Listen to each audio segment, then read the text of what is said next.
very quickly, we're going to go through the rules here before I introduce the candidates.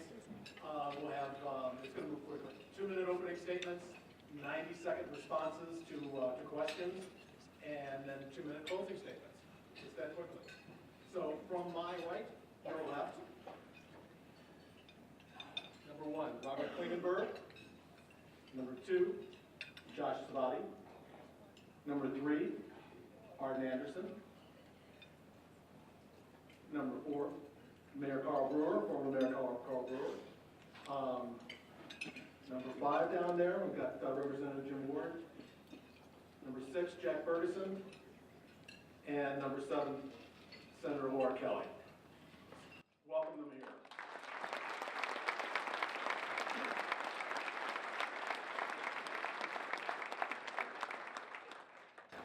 Now, starting with Robert Klingenberg, we're going to go through opening statements, 2 minutes each. Robert, you're 4. Hello, and as said, my name is Robert Klingenberg. I am 27 years old, and I'm from Salina, Kansas. I am a first-generation Mexican-American, and I'm here today to bring the voice of the working class up to the governor's office. I'm here today to give a voice to these people because I feel that the working class is often underrepresented in state government, and I bring with me a knowledge of the problems that everyday Kansans face. So with that said, I'm here because somewhere in the state of Kansas, somebody's working 2 or 3 jobs just to get by. I'm here because somewhere in the state of Kansas, somebody is deciding whether to pay their bills or to put food on their table. I'm here because somebody somewhere in the state of Kansas cannot afford the medication they need to survive, or the cost is far out of their reach. So with that said, the message that I'm trying to send with my campaign is that somebody is here that understands. So my name is Robert Klingenberg, and I look forward to answering the questions presented today. Thank you.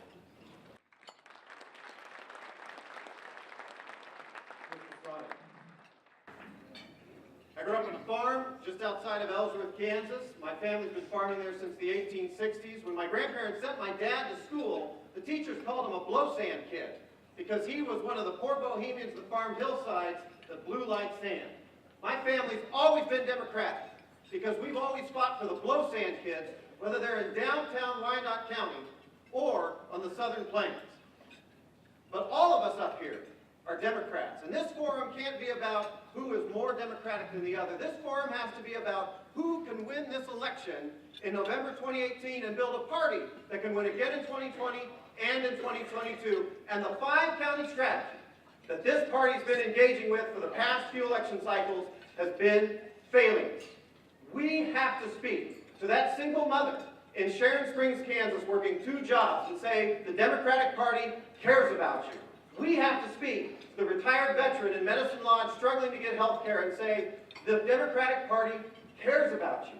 We have to speak to students in Lawrence that walk out of their school for better gun laws and say the Democratic Party cares about you. And we have to do it in a way so that they know that we have the energy and the excitement to get it done and actually win an election so we can put our ideas into law. My strategy has always been a Bob Docking strategy, build this county, build this party, county by county, all across the state so that we've got a bench to take advantage of when we've got a year like 2018 when we can actually win. Thank you.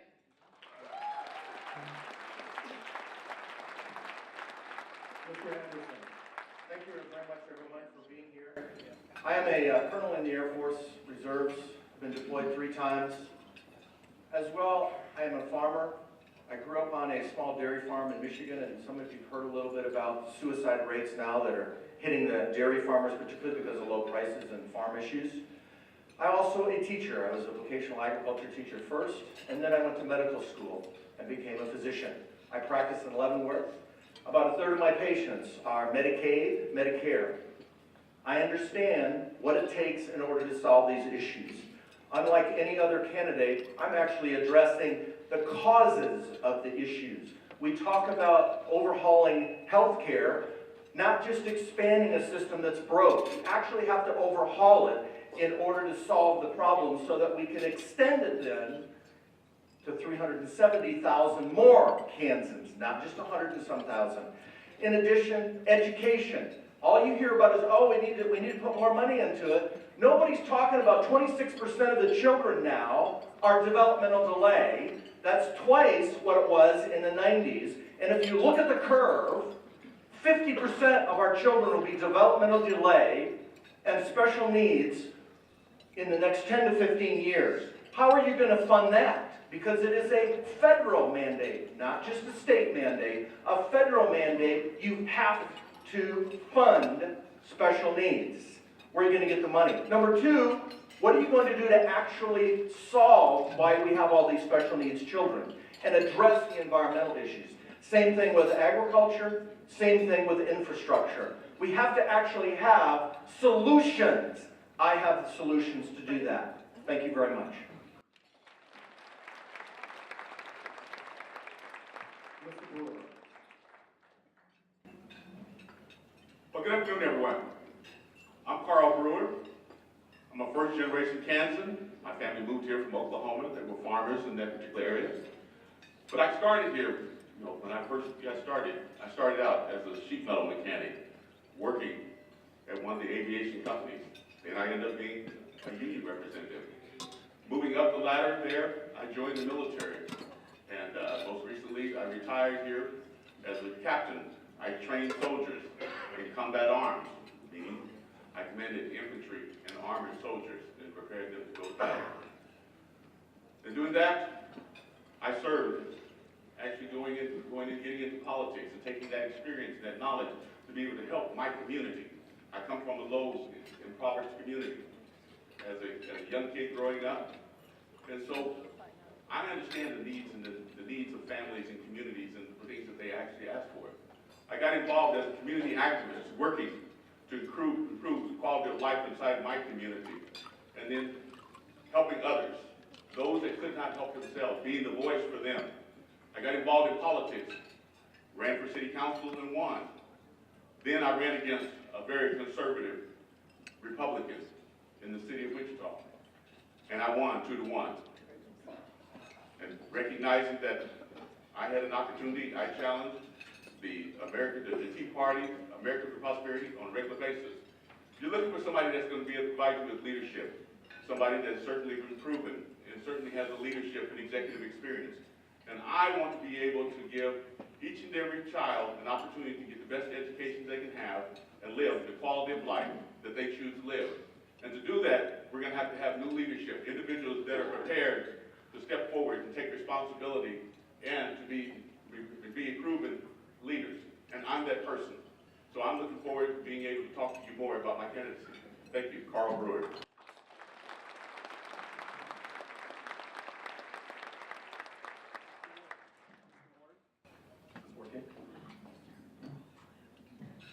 Thank you. My name is Jim Ward. It is my honor and privilege to serve as the Democratic leader of the Kansas House of Representatives, and I'm running for governor to build a better Kansas. We build a better Kansas by creating jobs here at home, by partnerships between business and labor and academics to make sure that our graduates can go to work on day one and work immediately. I have to tell a quick story. Many of you heard as the caucuses. My daughter just got a job in Denver, Colorado, and I couldn't be more proud of her. But the job is in Denver, Colorado. It should be in Wichita or Overland Park or Pratt or Liberal. We need to make Kansas a destination for our children after the education. And education is a foundational block of a better Kansas. I have to tell you about Kenny. I met him in a high school a couple of weeks ago, and I've been talking about the integration of technical education in high school and college and how you can take college credits in high school. And he came up, he was excited. He says, I want to be a plumber. And after I do it for a while, I want to open my own business. And his questions to me were really telling. The first one was, do you think that's too small? And I said, oh no, that is what built this state. That's exactly the kind of attitude we need. We need to reinforce kids who want to do those kinds of things. And he said, second of all, do you think that there would be any help for me to get started because I don't have a lot of money? And I believe that the state should help Kenny as much as Charles and David Koch. And under a Ward administration, the Better Kansas would do that. I believe in the Better Kansas, we can't leave anybody behind. men, women, race, color, whatever, sexual orientation. We can't waste people. And in my better Kansas, all of us will be working to build a better place to live. My name is Jim Ward. I look forward to the conversation.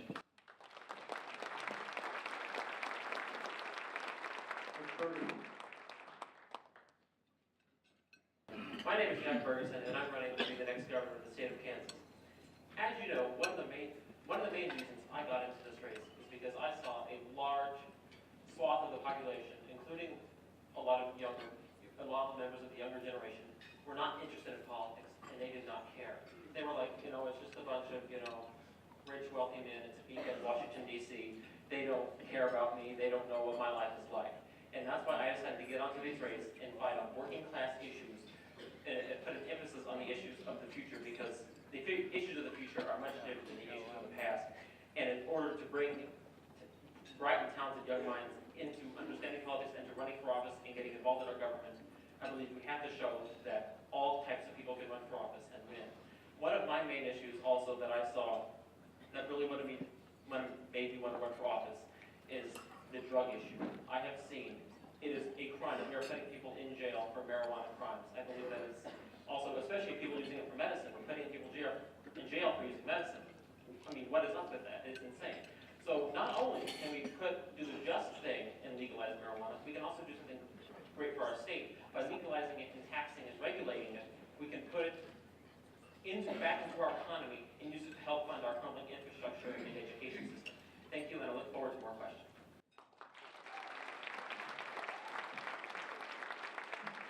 Ms. Kelly? I do want to say that Jack has attracted a lot of attention. Actually, the German media was here today to interview him. So, I'm Laura Kelly. I'm a state senator. I'm also a wife, a mother, and the proud daughter born into a military family. By the time I was 15, I had moved 12 times. So I decided that I wanted to set down some roots and find a place to raise my family. And Kansas was the obvious choice. It's a state defined by a stellar school system and a strong sense of community. Today, those things are at risk because of the rigid ideology of Sam Brownback and Jeff Collier.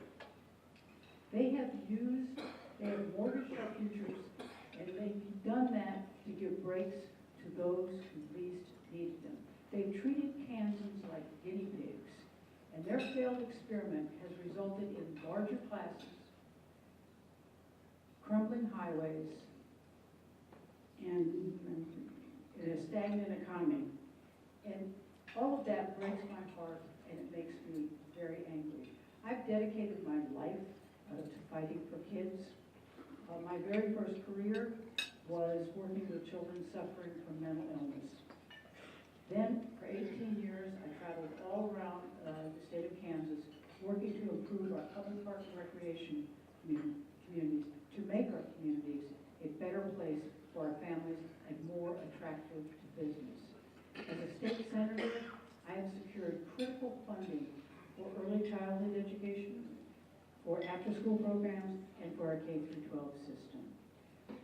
My life has not been just a resume. It has been a mission to fight for kids and to do right by them. And that's what makes me the right woman for this job at this moment. Kansans of all backgrounds get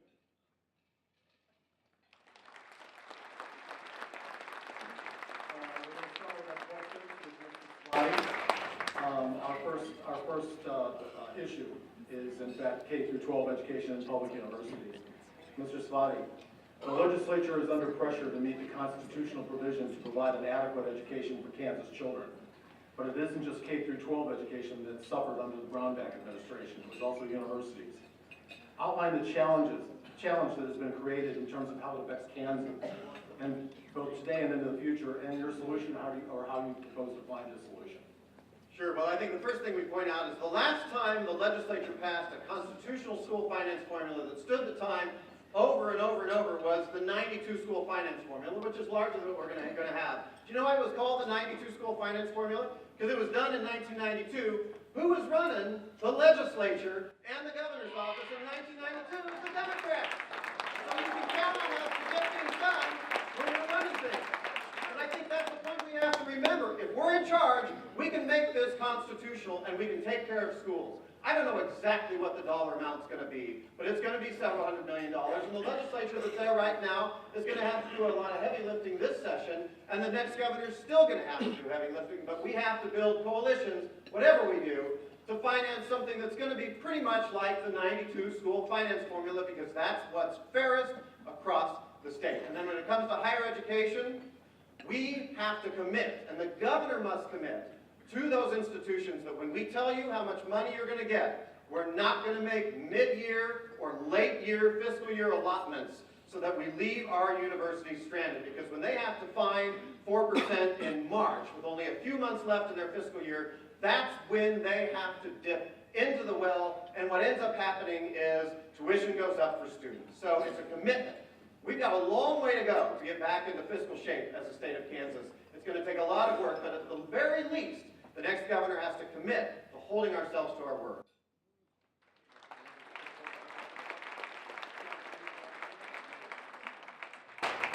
Well, certainly education is a major issue, and we have to address that issue, and of course the Constitution has mandated that. As far as the higher education, there's a number of things that we need to look at, and particularly the debt issue of young people. And we need to look at some options out there in order to help them with that. One possible option is community college to be free. In repayment, they have to stay here for the equal number of years. So if the government provides you a tuition for 2 years, you have to agree to stay here for 2 years. The military has similar things for graduate education. There's no reason why we can't do that in the state. In fact, a few other states have.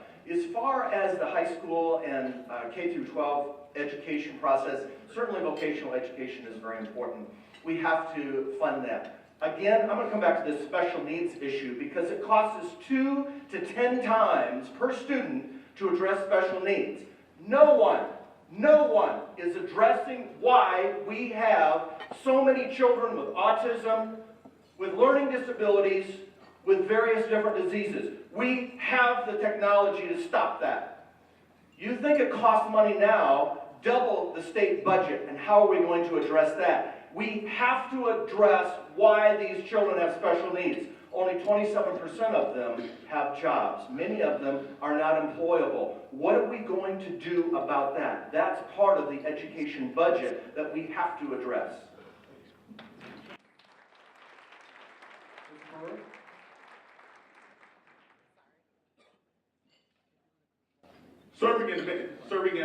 As mayor of the city of Wichita, I've had an opportunity to understand and to recognize the impact, coming from Wichita. Education is as important as infrastructure, public safety, and when you start talking about growing your economy, that's important. One's just as equally important as the other. You have to have a skilled workforce, you have to have an educated workforce. So you have to invest in these young people. Our children are our most prized possession, and we treat that as if it's not. We have to change that and reprioritize, because if we're going to have a future here in the state of Kansas, we have to invest in them, make sure that they have that opportunity to get that education.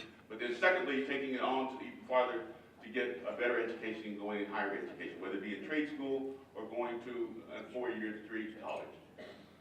And the only way that we're going to do that is to really push and to be able to educate them and tell them how important it is.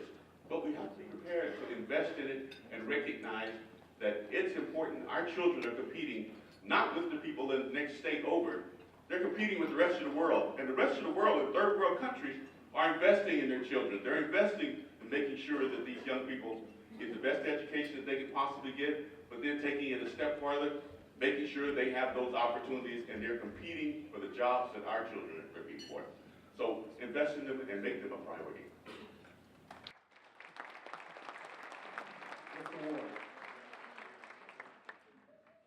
I'm glad the question combine K-12 and higher education because I think that's the next generation, the cutting edge education is integrating high school and college, whatever experience that is. We started with technical college and high school where you can get credits in technical school as a high school student. The next generation is now we've got about 5 classes that we're looking at doing the same thing that you in high school can begin a college career in high school and get credit. We need to have more technology. We need to have more innovation in the classroom. We need to be the laboratory of how do we do education better. It costs too much to go to higher education, whether it's technical school, community college, junior college, or the Board of Regents. It's too expensive. And under a ward administration, it will be a priority to bring that cost down. I talked to a group of high school students about 6 months ago, and I asked, what are the biggest things that cause you stress today? Number 1, where will I go to school and will I get in? 2, how will I pay for it? And 3, how will I pay back that huge debt? Will I be able to get a job? Will I be able to buy a house? Will I be able to have children? Will I live as good as my parents and my grandparents did? That was not a problem the last generation. We can do better in Kansas. In a better Kansas, that's not their concern. They know there's an opportunity for them to pursue their God-given talent, and we will return to that under a ward administration.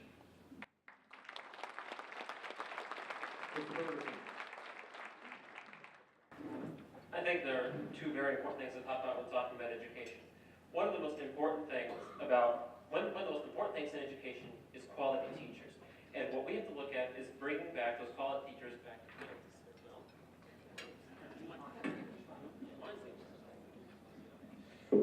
Alrighty, so now that we're back on track there, one of the most important things about education is quality teachers. And with what the state has been handling education, a lot of good teachers have been leaving the state or retiring, and we cannot allow that to happen. If we want our children to get an education, we have to make sure that there are teachers in the classroom who care about them. One of the more important things that I have considered is we have to look at giving a pay raise and making sure teachers have the necessary supplies and things available to them.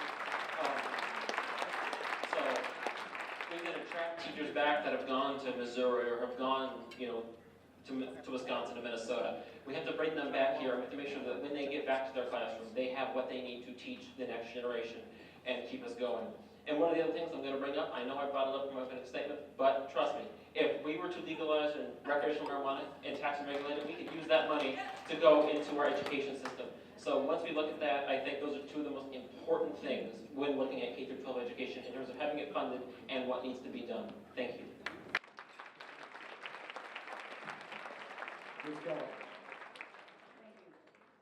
I agree with a lot of the things that have already been said up there, but I think the one aspect of education that has not been emphasized has been that of early childhood education.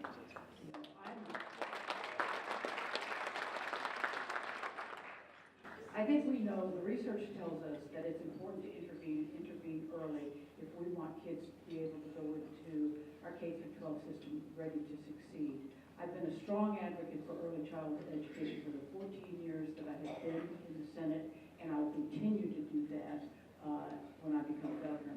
I will work particularly with our business entities and create public-private partnerships. Some of the very best programs that we have in the state of Kansas are a result of bringing together the private sector and the public sector in creating these programs that provide wraparound services for our most vulnerable, most at-risk young children. Those kids are graduating from those programs, going into kindergarten, and succeeding. We know it works. We need to make more investments in that. The other thing that I think is important is teleeducation. The reality is that we have schools that are very, very far away from other populated areas, and it's difficult to recruit teachers, particularly specialists in those areas. And I think it's important that we figure out, that we develop our broadband so we can have access, and then we figure out a way to provide sophisticated courses through teleeducation. I think those are the 2 things along with what everybody else has spoken about tonight.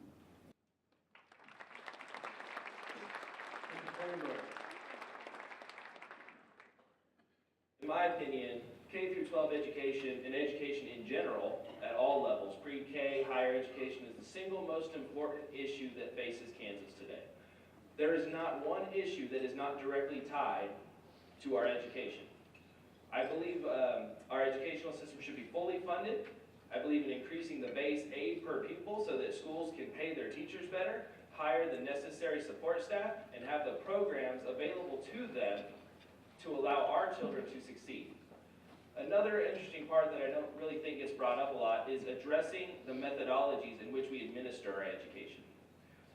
Making sure that new types of classes are being introduced across the board, things that involve more critical thinking and more conversation-based learning. These are skills that I see lacking in a lot of people that are coming into the working world today. And it will be expensive. It is difficult to put a number on that, but I do believe that we can fund it, and we can do this by utilizing not just new revenue sources such as medical marijuana, or excuse me, recreational marijuana, but a more progressive tax structure that places the burden on those who can afford it and allows our lower groups to prosper better. Thank you.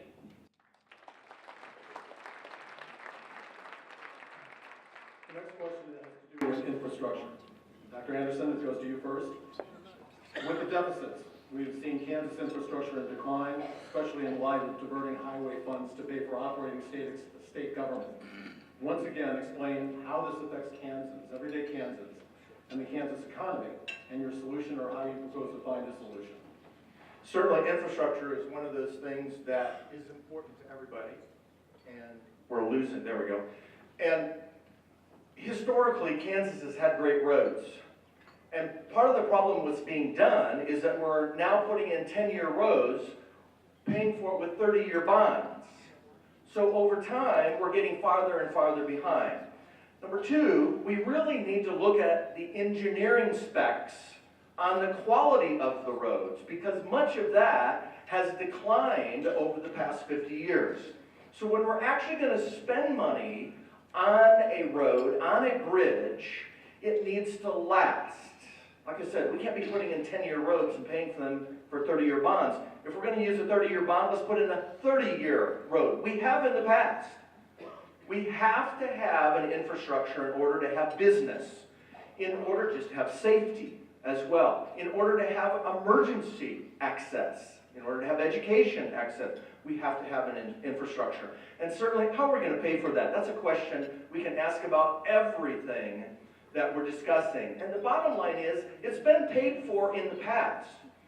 There are some new potential revenue sources. One, of course, the new gaming thing. The Supreme Court's going to rule in June, July that may completely turn gaming on its head.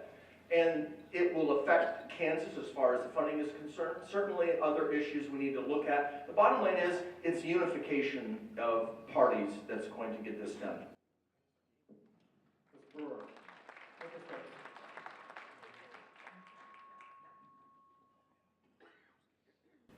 Transportation and infrastructure is very important. That's part of what we use to be able to export our goods from one location to another location, from other countries, and to be able to do that. Under the Brownback administration, they have pretty much just completely demolished our transportation system, where you have communities that are responsible for repairing bridges, that communities can't afford to build bridges because limitations have been put in. Their hands are tied. We have to have good highways. We've had wonderful highways, for many years, for decades. But today we're lacking. We don't have the money to be able to do that. And so we're going to have to do some things differently. We're going to have to diversify what we actually have. We have to increase the amount of goods that we're actually transporting and sending to other locations. If we don't do this, the companies and the businesses that we have here, right here in the state of Kansas, will go someplace else that will provide that service for them and allow them to be able to do that in a much more affordable way. So we have to make sure that we have good infrastructure, and we've got to take that and make it a priority and invest in it. Mr. Warren. I've not only supported transportation infrastructure on a campaign trail, I've actually voted to put the money there. I went to my constituents and told them I had to raise 4/10 of the sales tax so that we could have good roads and bridges. And I've opposed every step of the way, the Brownback Collier sweep of those funds to fund their failed tax experiment. The other thing is we're too narrow just looking at roads and bridges. We need to talk about internet, broadband, fast-speed internet across the state. We were in Emporia, Kansas last week, had a forum, and the reporters were asking questions, and I thought, what would William Allen White ask me about if this was 100 years ago? It would have been rural electrification. And we need to have the same commitment to put broadband internet across, and it's not just in rural Kansas, it's the parts of my community that are dead. The other part of infrastructure that we need to talk about is water. The most precious resource we have, we need to do more. And I think Brownback did a couple of good things. He put it on the table and said, let's talk about a 50-year plan. He got rid of use it or lose it. We need to do more to ensure that water is there, not only for agriculture, but for cities and counties all over the state. What it takes is a governor committed to that kind of economic development and building that better Kansas. And I'm that person.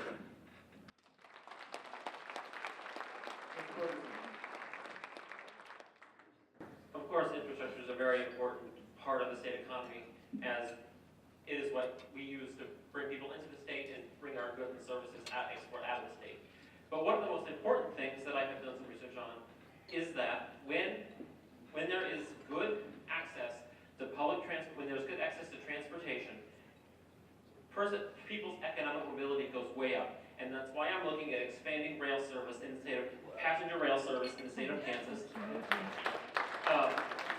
We need to look at bringing Amtrak back to Wichita. We need to look at getting, hopefully getting a passenger line between Wichita and Kansas City and Oklahoma City.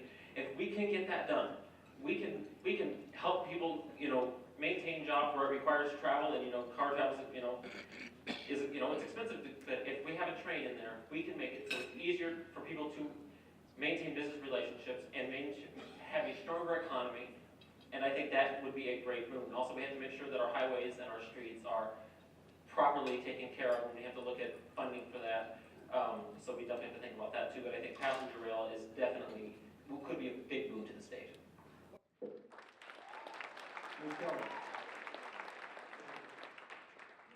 I moved to Kansas about 32 years ago, and that was just before the beginning of the first of the 3 10-year comprehensive transportation plans put in place in Kansas.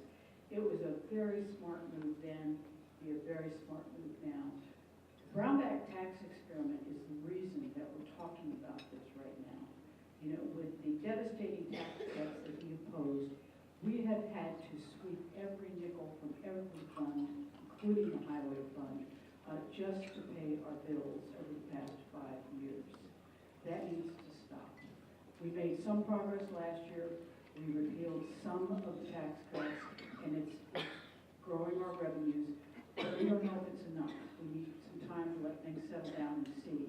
But one of the things that the legislature did do this year was to put together a transportation task force that has all of the stakeholders as part of it. They will be looking at trying to find alternative revenue sources so that we can build again that comprehensive transportation approach that works so well for Kansas. There is no silver bullet here. Let us not pretend that there is. It will take a lot of work, and it'll take a lot of smart people sitting around that table to figure out, given our fiscal situation, how can we do that. But I am committed to making it work because it's important for Kansas, it's important for our economy, it's important for jobs.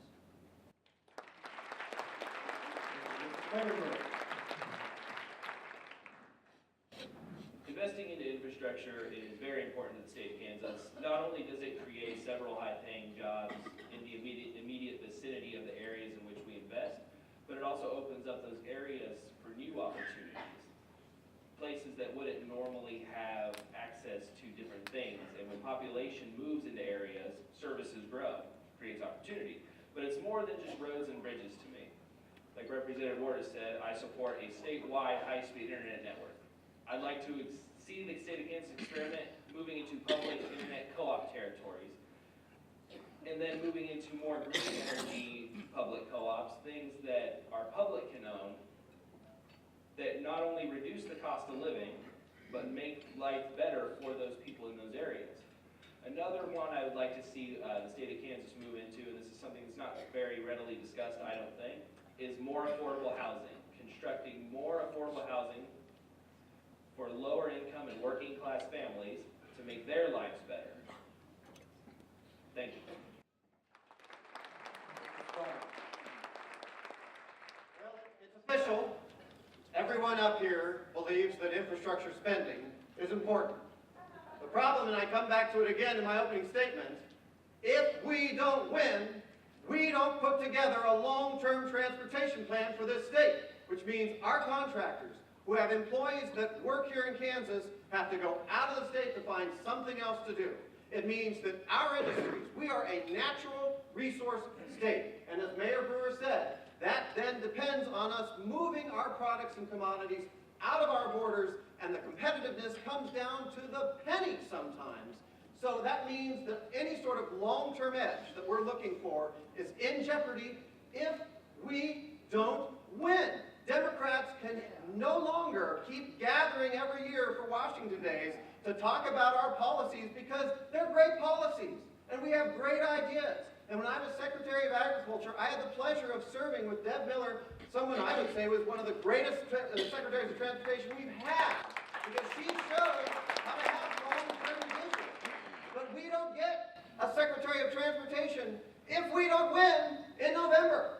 So the thing we have to remember is that we agree on a bulk of these ideas, and it is complicated to put long-term decisions and long-term plans together, but we have to win or we don't get to it all.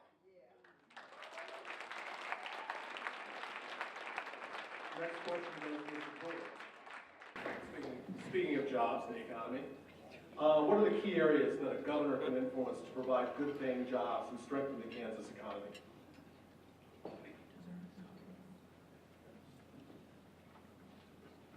I love that question. Because I happen to be the mayor of the largest city when this country went into the worst recession in our entire history. And that was my job. It starts at the very top, in setting the example and defining what direction we're going to do. It's the Secretary of Commerce, it's the governor's responsibility, and the leader of each one of the communities to work collectively together to come up with an identified plan. We need to be able to trade more of our goods and things that we actually have and trade to export them, whether in our particular area, since we have grain, we have agriculture, promote it, send it, sell it to other countries, and be able to do things of that nature. But take it a step further, diversify what we actually have. We have a product that's right here in the state of Kansas that grows wild, and we destroy it rather than to take it and make an opportunity out of it. And that's hemp. Let's go and look at ways of being able to utilize hemp. It doesn't require a lot of water resources that we actually have. And certainly, let's look at legalization of marijuana. You see what the other states are doing, especially the north of us and the west of us. Why not create an environment where we can actually generate additional tax base here in the state of Kansas and diversify what we actually have? But leadership has to be strong, and leadership has to step forward and say, oh, by the way, I'm going to take responsibility of growing this economy here in Kansas, and I'm going to make sure that we're winners and we're successful. Mr. Ward. As I've had the opportunity to travel the state over the last 4 or 5 years, I talk to businesses, big, small, medium-sized, and over I hear this comment: I need qualified work. I need workers who can go to work on the first day and get things done for me. As I talk to people coming out of college, or technical college, or even high school, they're desperate for jobs. I believe there's a role for a governor who can bridge that gap. Bring educators, labor, employers in a room and talk about, what do you need, Mr. Employer, Mrs. Employer? What kind of skills are you seeing our kids don't have when they come to work? What can we do in academics to make sure that happens? And labor, what can we do to provide jobs? Also, we have a president who just wants to start a trade war. First thing I, the governor, is try to educate him to understand we sell airplanes in Kansas, and we sell them all over the world, and we want to keep doing it. We sell commodities all over the world. It's a key component of our future. and you're messing with our economy by what you're doing. Those are the kinds of practical tools. But remember Kenny, I want a state that says that Kenny can get what he needs from his Department of Commerce just as much as Charles and David Koch. It's time for the 1% to get only their fair share and not the whole pie. And under my economy, that Mr. Bergeson.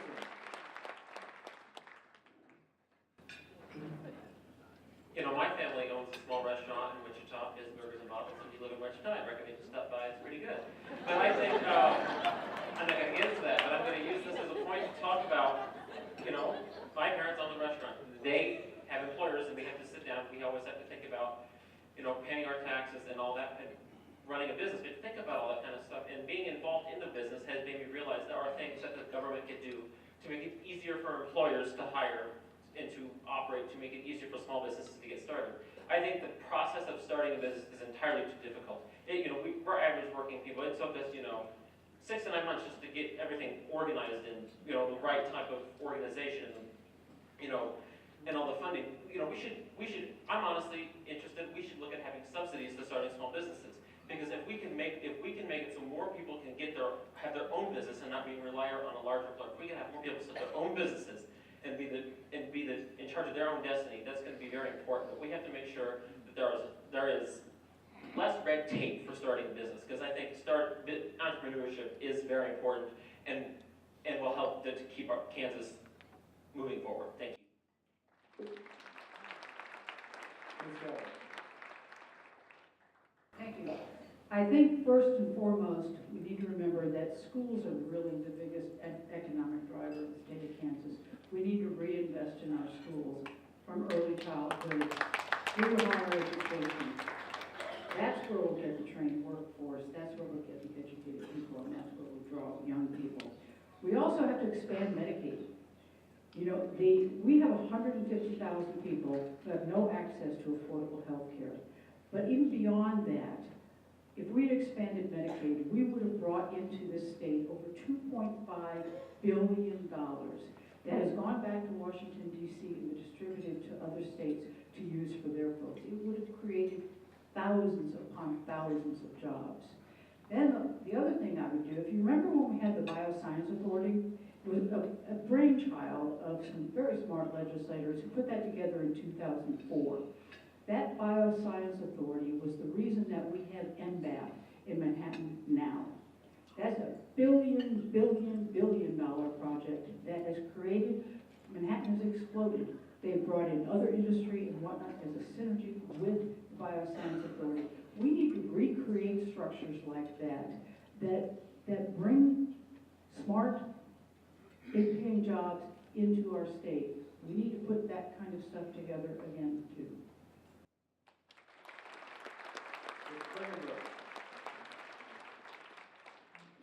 On this subject, I have a couple points I'd like to make. Number one, as has been said, and it's going to be repeated at least 100 more times tonight, is investing more into our education, and specifically into people that are going to be coming out of school over the next 4 years, and making sure our public universities have programs dedicated at low cost or no cost to growing industries, things like cybersecurity, regenerative medicine, things that are coming, and we know they're coming, and we should be at the forefront of that. With the solar panel explosion over the past several years, Kansas gets as much sun as California. We could have been at the forefront of that. We chose not to be by ignoring it. So when we want to make better jobs, the best thing a governor can do is not ignore opportunities. Other things that we can do at the forefront, make the jobs we have better. Better workers' benefits, paid maternity, paternity leave, both. 6 months, it's a very important time in a child's life, is to make sure the parents are there with them in their developmental stages. Increasing the minimum wage, starting up to 10 in my opinion, with incremental increases every year. Expanding health care. I favor a single-payer health care system. Whether or not that's possible in the state of Kansas, that remains to be seen. I would need to do some more research, but I know it will come someday, and it will reduce the cost significantly for medicine for everyone in the state of Kansas. Everybody deserves health care as a right, and we have to put our foot forward on it and begin making that happen. Thank you. Svaty. Day one of my administration, I reinstate the civil protections for LGBTQ state employees. And that's my economic development plan. You may ask, why is that your economic development plan? I'll tell you why. Because we have to invest in research and higher education, because that spins out entrepreneurial activity. We have to invest in a developing workforce. But all of the tax policies we put in place, all of the money we spend chasing businesses around the country cannot change the fact that we have the perception, both within and outside the state, that we are headed backward. And the next administration has to send the message that the state that fought to be free is back. That the state that gave women the right to vote long before the rest of the country did is back. The state of Brown versus Board of Education is back. And we can do that on day one by reinstating those civil protections and use it as a tool to say, this is a state that is open and ready for your businesses, your ideas, your dreams. Come here and bring your families and make them happen.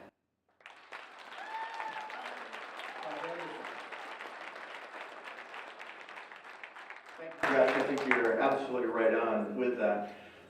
The economy issue, of course, is really the number one thing in order to be able to fund anything else that we talk about, whether you want to talk about healthcare, education, infrastructure, the environmental issues, anything you want to talk about, jobs and the economy are the fundamental thing. Agriculture is the number one driver in the state of Kansas.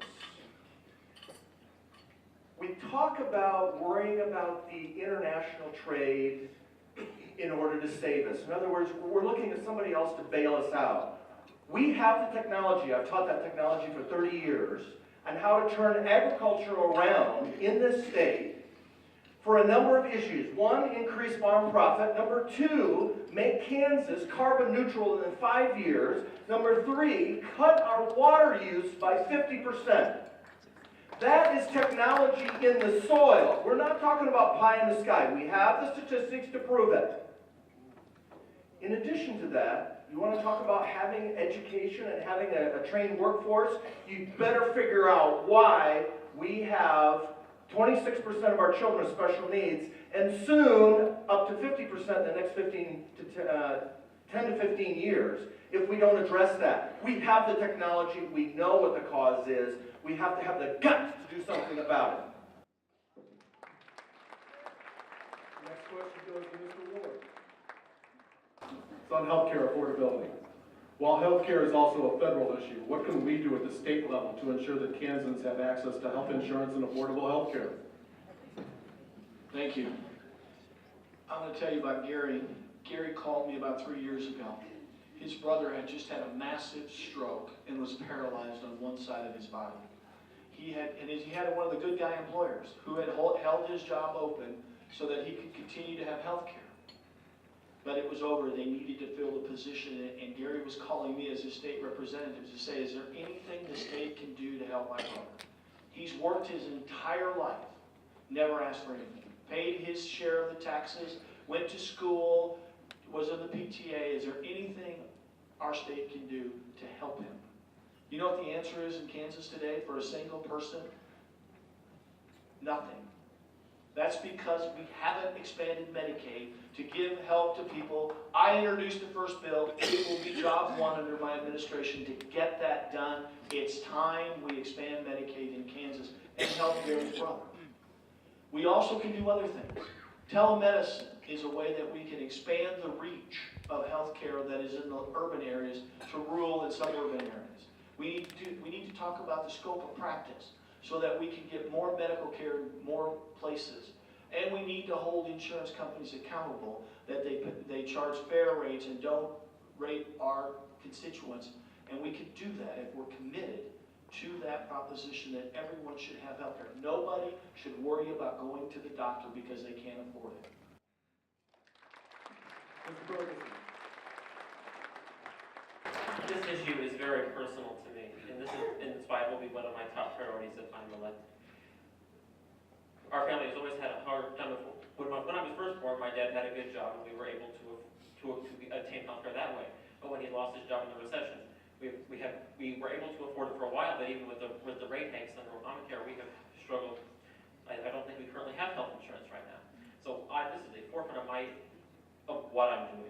first of all, we need to expand Medicaid so more low-income people can make sure that they have health insurance. But on top of that, we need to look at another solution. I am supportive of the Nevada, what I call the Nevada plan that was tried in Nevada last year, creating a public option under the Obamacare exchanges, so those that are not eligible for Medicaid, but yet cannot afford the private insurance on the exchanges can still get health care until we pass a national single-payer health care system. Thank you. Ms. Keller. I think number one, the most important thing that we can do is to expand Medicaid, and I think that's been discussed. But I think we also have to realize that a lot of the medical cost issues are really controlled at the federal level. You know, the fact of the matter that we cannot negotiate drug prices is huge. You know, we're banned from doing that. We have to buy at whatever cost the pharmaceuticals decide they want to give it to us. That's a federal issue, and we need to press our congressional delegation to make that difference in that kind of program. There are other things in terms of insurance regulation, insurance policies. They're also going to be federal that we're going to have to push for. But until we make healthcare affordable, health insurance affordable, it'd be very difficult to do this. We need to look at the reimbursement policies for medical procedures. You know, right now it is upside down. Your family practitioner gets reimbursed very little money, as opposed to the guy who sticks something down your throat to do a bronchoscopy, or a radiologist who looks at your lungs. That's where the money is in that, and that is why we have so many procedures being done, and that's what's raising the cost of healthcare so significantly. That must change, but unfortunately that really is a federal issue and one that would be very difficult for us to change here at the state level. So I think we need to work with our state, other governors, to put the pressure on the Congress and on the federal administration to start working towards those changes that would make a real difference in the cost of health care.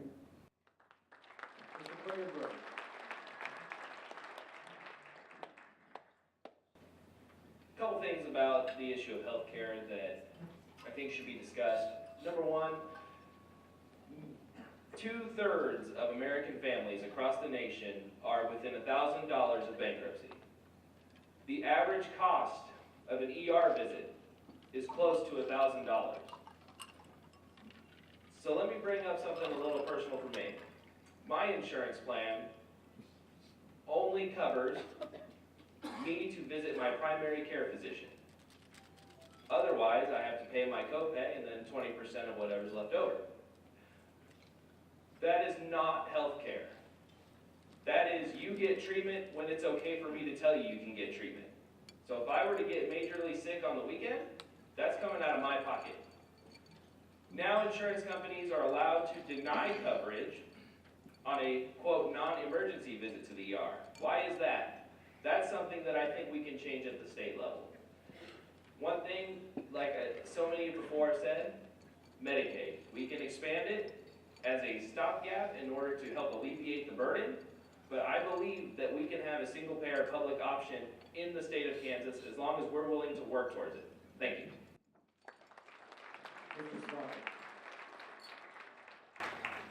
One, we need to expand Medicaid. Two, we need to fully invest in our medical schools, particularly those that are training our doctors to go out into rural areas. Three, we need to look at those hospitals in rural areas that are doing creative, new ideas to attract doctors to their communities and replicate that statewide. But four, and as governor, I would fight for this. I believe in a lot of what the Affordable Care Act did, and it brought a lot of new people into the system. But it left the middle in a precarious situation. Those individuals, particularly farmers, myself being one of them, that self-insure, or small businesses that self-insure, are now caught in the middle. And we've seen premium increases by 30%, 30%, 30% year over year. And even though the bulk of this is a federal issue, Kansas needs a governor fighting for a way to collect or pool the risk of everyone in that middle to give them some leverage against the insurance industry so that they're not stranded by themselves, because that's what's happening right now. They have no leverage whatsoever, and they have nowhere to go because they want to be insured, and they have to carry that insurance coverage, and they want to do the right thing, but every year it's 30% increase. We can't keep doing that. Well, healthcare is one of those areas that I do know a fair amount about. And as I said, I deal with Medicaid and Medicare on a regular basis, and I have to kind of chuckle because I thought Democrats were really interested in helping the common person. When you expand Medicaid as it is, you have to understand a large percentage of that money actually goes to corporate and out of the state. We have to first overhaul this crappy, broken system. We spend $8,700 per person in the state of Kansas on Medicaid. Australia spends $4,200. Estonia spends $3,600. Don't tell me that we're just going to expand that and let more private industry have that money. You have to first deprivatize the system. Get that public money back under public control. By doing so, we then are able to extend the current budget to many, many, many more, up to 370,000 people, not 150,000, 370,000 people, everyone below 36,000 in income. I know how to solve this problem. I have officially been involved with the Air Force to evaluate foreign medical systems. I know how they operate. It's not as simple to say it's a single-payer system. It is a dual system. It's public and private, combined both. It's going to be a complex system, but it is not impossible to solve. Mr. Brewer.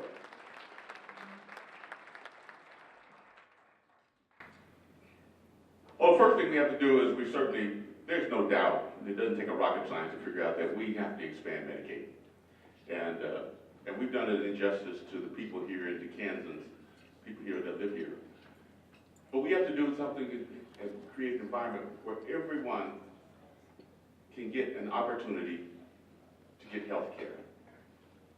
And when I'm talking about getting health care, I'm not talking about health care where they have one incident, they're in the hospital for a couple of weeks, and they're filing bankruptcy 6 months later. I'm talking about health care where they can continue, they can have productive lives, they can continue on, and they don't lose everything that they have and don't have to file bankruptcy. Now, everybody up here made some very valid points, and they're all pretty close, being accurate, and I'm in agreement with them. But it's going to require a lot of work. It's going to require a lot of work, not from the person that's going to be governor, but it's going to require a lot of work from each and every one of you that's sitting out there. Because that governor is going to have the support of the legislators and each and every one of you, for those people that are in Washington that impose these various different laws that tie our hands and don't allow us to function the way that we should be functioning. It's time for them to come home or go to another state. But that's left up to us to make that decision. And the only way we can do that is it's going to start right here, what you see that's getting ready to happen here this year during this election. So we're going to have to work together. Next question goes to Mr. Bergeson. Mr. Bergeson, this is on social services. Republicans provide many arguments against funding social services. What will you do as governor to answer those arguments and provide services Kansans need?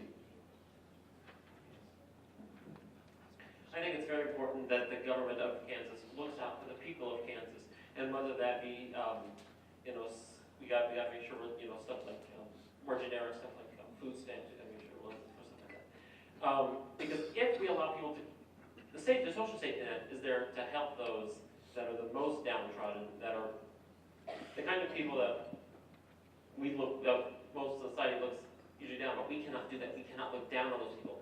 We have to make sure the social safety net is there to help them rise up and once again rise back up into society, and we can all function as one cohesive society. I think that's the most important.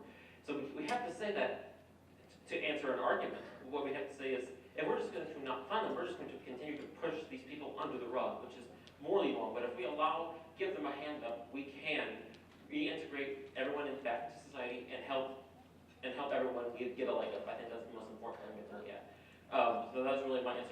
how I would answer such an argument, because I believe it's just morally wrong to let people just go by just because, people say that, they're not working hard enough. I'm like, most people, it doesn't even pay enough to live on, if you're on, people need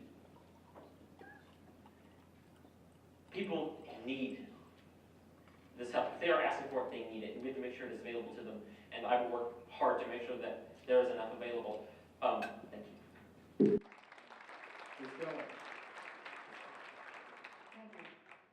It has been painful to spend the last 7 years, particularly the last 5 years, in the state Senate and the state legislature as a whole, because we have watched this administration systematically attack our most vulnerable, our disabled, and our elderly.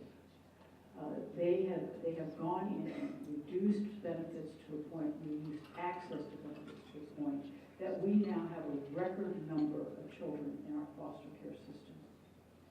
You can't take away a very fragile safety net from a family and expect them to be able to handle their children when their children provide problems. So we've got that.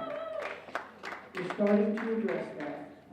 The legislature last year set up the Child Welfare Task Force, and we are convening. We've done that for about 5 months, and we'll continue to convene until next January. And we're starting to set up a system of reform. Fortunately, we have a new secretary, so we've been able to start implementing some reforms now in that system administratively, but we'll continue to work with the experts that we brought around the table to really do a comprehensive reform. And I think we need to take a look. I think Medicaid expansion goes in here too, because if these folks don't have access to health care, how in the world do we expect them to stay healthy enough to work? I think a lot of these programs are extraordinarily important to working class families, especially when it comes to something like Medicaid or Medicare, things that they require in order to, quote, stay afloat. So one thing I think definitely needs to be examined is what I like to call the net negative. I know plenty of people who are on a program and who would like to get off at some point in time, but they're losing more getting off than they're gaining. We need to make sure that the aid that we're giving out goes to those who need it in the amounts that are appropriate, and especially focused on things like reducing the cost just to live. A lot of lower income families are renting their houses. We need to make sure that that rent is affordable for them, because it is just insane to me to think that a 3-bedroom house is going to cost you $1,500 a month.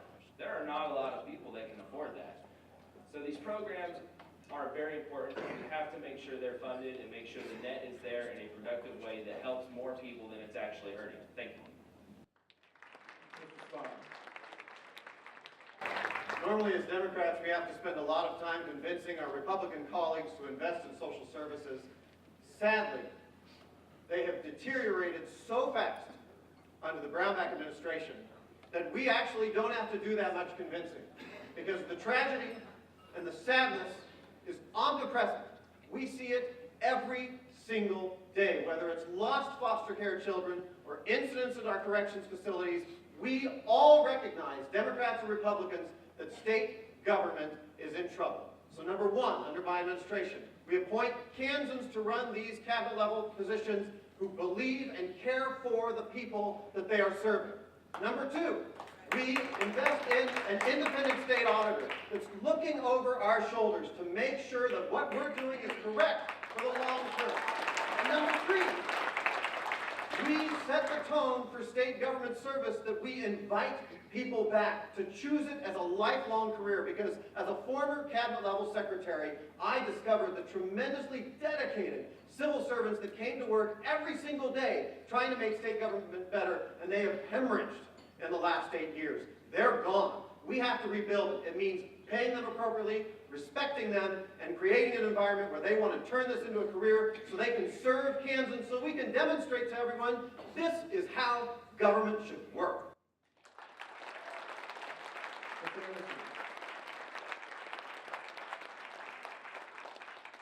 Thank you, Josh. Those are excellent things. I deal with a lot of social services issues single day with my patients. I have a number of patients that are, as I said, on Medicaid, but also on various different social service things. Many of them are federal. And the thing about it is that we really need to understand, someone making $1,000 a month is not getting rich.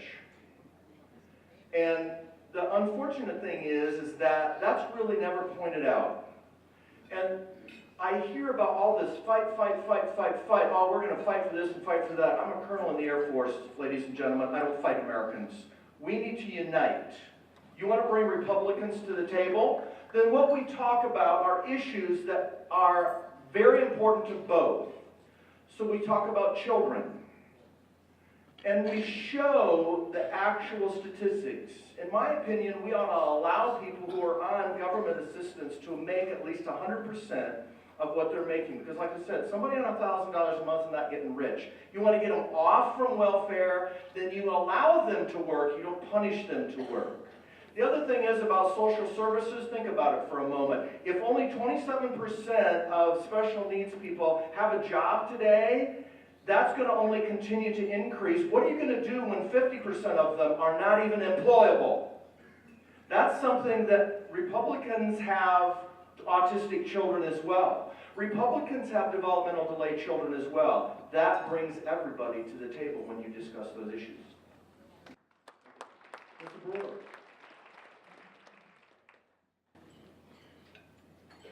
Well, certainly social services are important to each and every community and to the state of Kansas. And if we lived in a perfect world, we wouldn't have it. But we don't live in a perfect world. And we have families and communities with those types of needs. You know, there's no reason here in the state of Kansas how we could be missing 70 children and we have no idea where our children are at.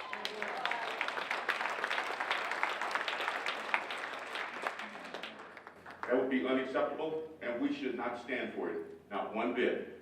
If something happens, we should have a system in place. If something happens and one of those children is in foster care or someplace, then within 24 hours, then that should be reported, and we should all be aware of it, and we should all be looking. Thing is, when we start looking at additional social services, whether it be food or the other assistance, you know, those are some of the things that are important. And instead of going, we privatize these things, and then they take off some of the tax dollars that we actually pay in to be able to help take care of our neighbors. We can do this internally, and we can do it inside. We've got to bring those things back inside, internally, and then have oversight as to where those dollars are actually going, and make sure that the right families are getting these dollars, and they're getting the help that they need.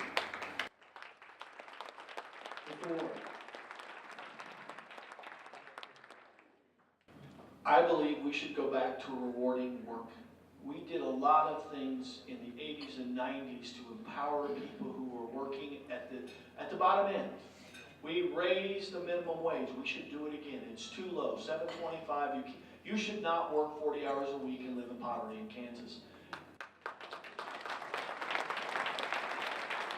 We used to do things like the earned income tax credit, the child care tax credit.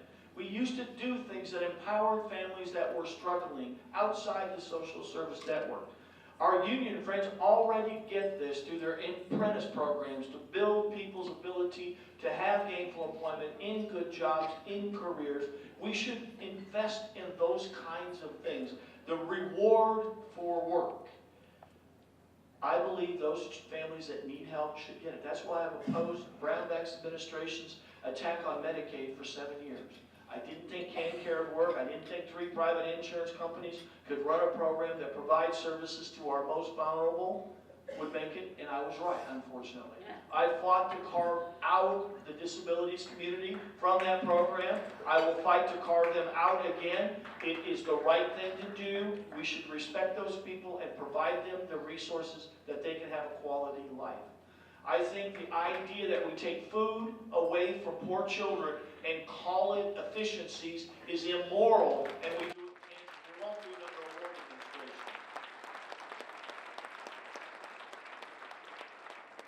Thank you. Now we're going to have 2 minutes for each of the candidates to give their closing remarks, starting with Ms. Kelly. Well, I want to thank you all, each and every one of you, for coming here today, and I do want to thank the party for putting this event together. It's a unique event for Democrats to actually have a primary. So You know, Kansas has been through a lot this past 7 years. Think of our state motto at Aspera for Aspera. We can overcome these challenges. And it'll start with this election. You know, we must unite to win in November. I came to Kansas 32 years ago because of the opportunities that were available to my young family. Quality jobs, stellar schools, and that strong sense of community. Those things are all at risk at this point.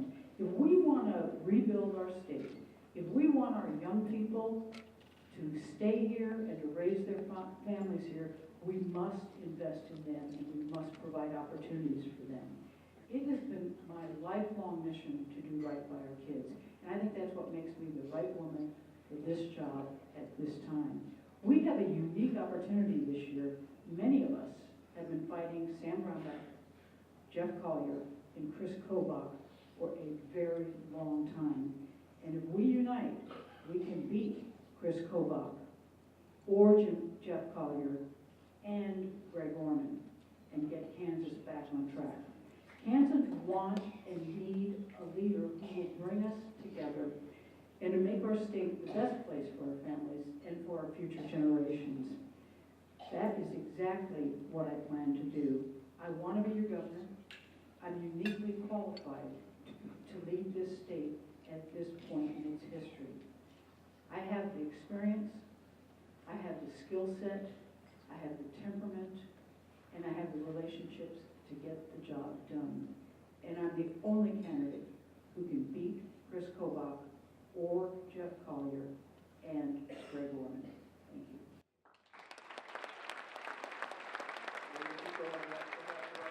Mr. Bergeson, we're going to start next with you for the closing statement. Ready?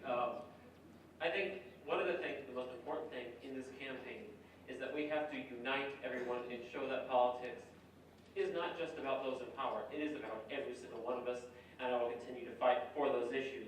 Now I'm just going to go on to a couple of other things.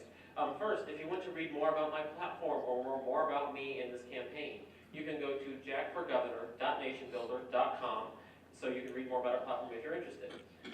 Also, I'd like to state one policy position that I'm very supportive of that I did not get a chance to bring up in the forum.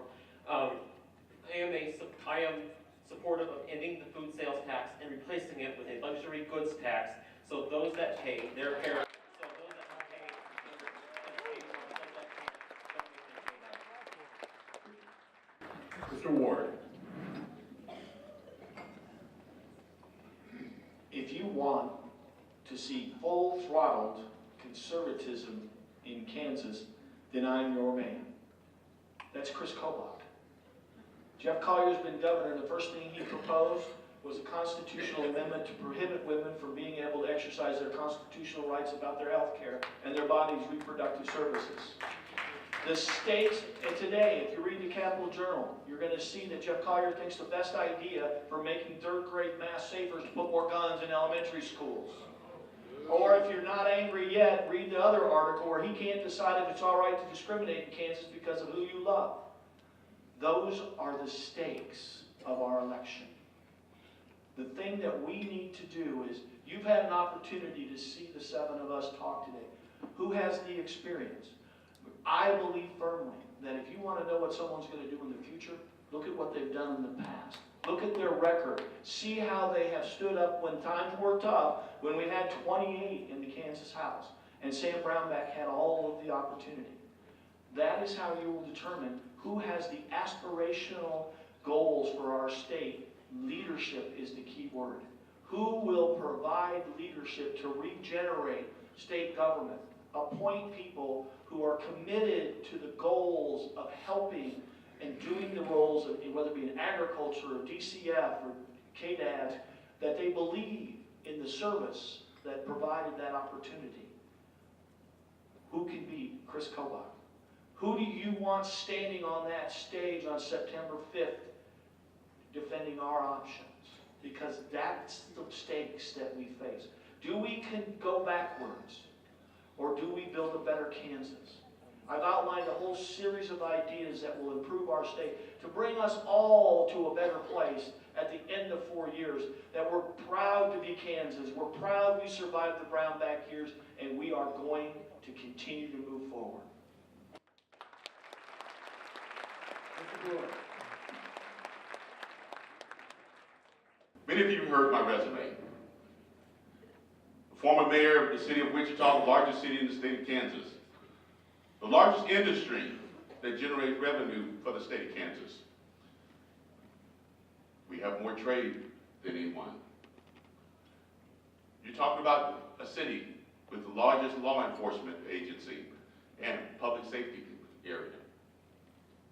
Somebody that served in the military. Then someone that went and worked in corporate America. I've demonstrated that I have the leadership experience, I have the knowledge, I have the background, I have the passion, and recognize that the buck stops at the very top. Whoever's at the top, that's the person that's responsible. What you need is someone that's willing to do that. But someone that when you feel pain, that you're gonna feel, that they're gonna feel your pain. Someone that's concerned whenever your family is in need or you don't have health care. Someone that's going to make sure that your rights are not going to be violated, you're not going to be discriminated against, and if somebody that will put their foot down and say, this will not be tolerated, not here. But somebody that will extend a hand and tell others in other cities and other states that you are welcomed here. Individuals that want to make sure that families stay together. That's what you're looking for in a person that's in a governor. Someone that's going to provide you leadership, not someone that's going to give you a lot of rhetoric, a lot of conversation, and somebody pat you on the back and tell you, we'll get this next year. You need somebody that's going to be willing to fight that. And when there's something wrong, fix it immediately. But the other portion is making sure that that person is holding everyone accountable, and we're explaining to you what's going on and what's happening, and making sure you know the people that are working for you, being us as policymakers, know what's happening and what's going on and how we're spending your money. You need Karl Brewer as the next governor of Kansas. There's a clear defining difference between Chris Kobach and I.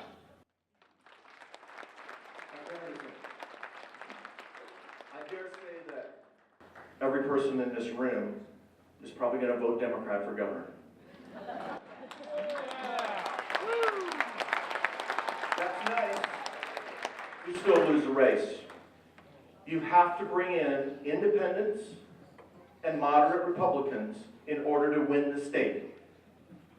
In order to do that, you actually have to engage, not fight, you have to engage issues of moderates, independents, Republicans. That's the only way we're going to win. That's also the only way that we're going to get anything done in the legislature. One problem that Kansans and Americans have had is sick and tired of standard politics. Let's just let's just expand a current broken system. Doesn't matter if we have to spend more money. Why not overhaul things with the same budget? That's how you're going to bring moderate Republicans to the table. Not just, first of all, talking about spending more money. How do we actually make the program work better? As a colonel in the Air Force, I'm the only one here that has senior leadership, professional education, and training. I know how to negotiate two sides. I know how to bring them together. I know the issues that are really important. You want to talk about water issues? It's also a water quality issue. We have mercury in a lot of water. We have pesticides in a lot of water. We need to first clean that up. Number two, we need to stop that. I know how to do that and still keep the farmers profitable. We have to address education. We also have to address why are we having so much more childhood cancer and so much more developmental delay. I am the person who understands these things factually and how to solve those problems. I'm Dr. Arden Anderson. I appreciate your being here today, and I ask for your support.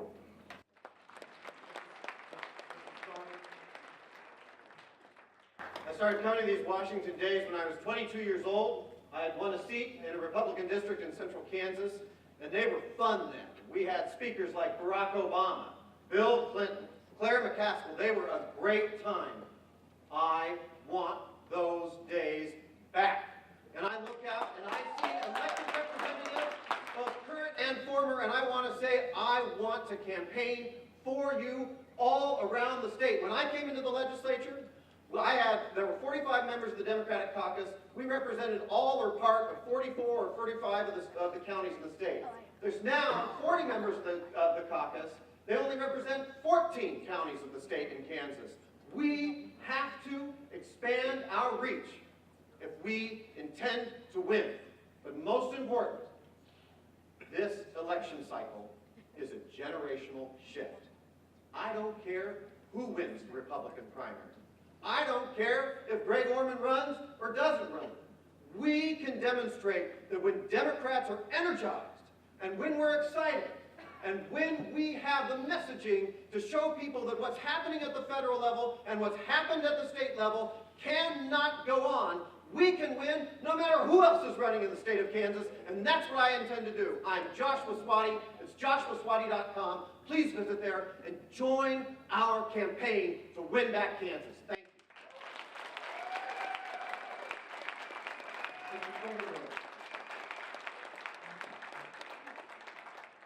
want to start my closing remarks with a special thanks to the Kansas Democratic Party and the people here in this room for being extraordinarily receptive of all of our respective campaigns.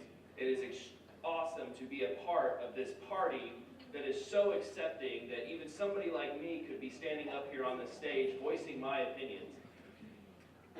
For me, as governor, I would be a leader. I have many years of management experience and territorial experience. But my overall goal, summed up in one sentence, is to make Kansas a beacon that the world will look at and say, we could be like that. That's the goal. That's my perspective. I'll be around if you have any more questions for me. My name is Robert Klingenberg, and I want to be your governor. Thank you.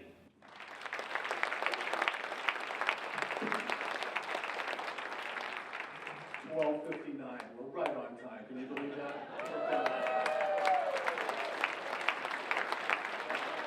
Thank all of you. I'd like to ask all of our wonderful, brilliant candidates to stand, and I'd like all of you to show your appreciation.